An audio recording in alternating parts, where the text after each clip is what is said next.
One day, Thomas was at the quayside of a small village.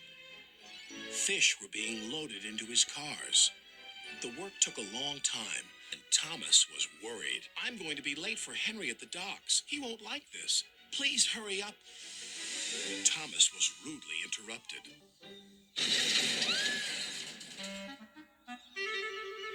His driver and fireman laughed. Phew, sniffed Thomas. What a pong! He was glad when they were speeding along the beautiful coastal run. Then they saw a man waving a red flag. What's the matter now? High tides are damaging the track, reported the man. I've marked the spot. We'll go and inspect, said the driver.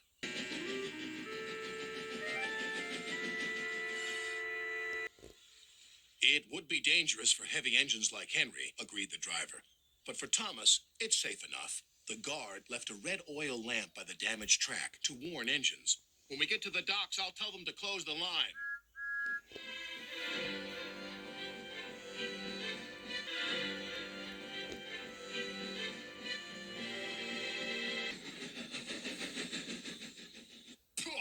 You're late. That smell is making me ill. It's the fish, replied Thomas, and there's danger on the rails. That's why we're late. Ha! You're the only danger on the rails, Thomas. Now stop wasting time and get your cars hitched to my train. Thomas's driver and fireman were in the yardmaster's office when they heard Henry's whistle. He was steaming out of the station with his long, heavy train called the Flying Kipper.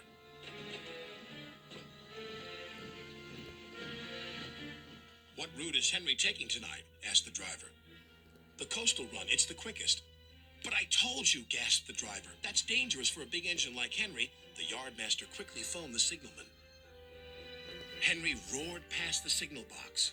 I'll soon make up for lost time. I'll soon make up for lost time. The signalman couldn't hear the warning.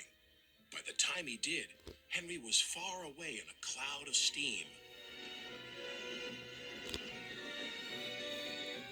But when Henry reached the coastal track, his hopes for a fast run were dashed. Fog floated everywhere. I can't see, cried Henry, nor could his driver.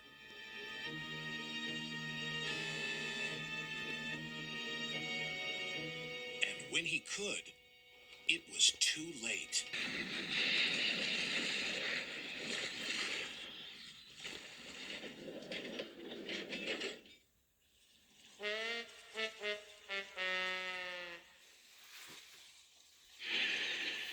As soon as the tide was high enough, Henry was craned out of the water. Engines don't swim, Henry. You were meant to deliver fish, not swim with them. You should know that by now. Yes, sir. I'm sorry, sir. When Henry arrived at the docks, Cranky the Crane looked down on him.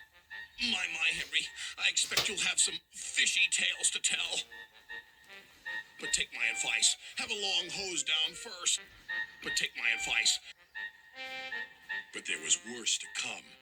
Look, they've caught all this fish and a green whale, too. It's not a whale, it's a monster. Henry was most upset. Thomas now felt sorry for Henry.